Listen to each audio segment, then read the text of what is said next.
On Wednesday, July 20th, parts of Qinghai Prefecture in Qinghai Province encountered a sandstorm and rolled yellow sand. Footage circulating on social media shows a giant, yellow-gray sand wall rolls forward and moves slowly. The sky seems to be divided into 2.5, and there is the whistling of the wind. There were cars driving on the road, and passers-by stopped to take pictures of this shocking scene.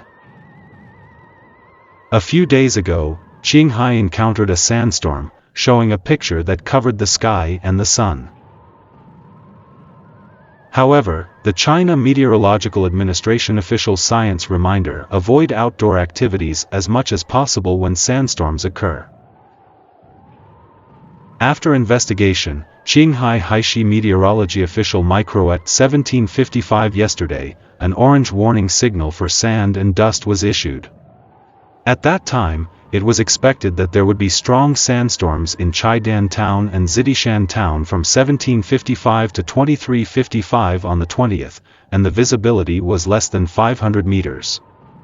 Please take precautions.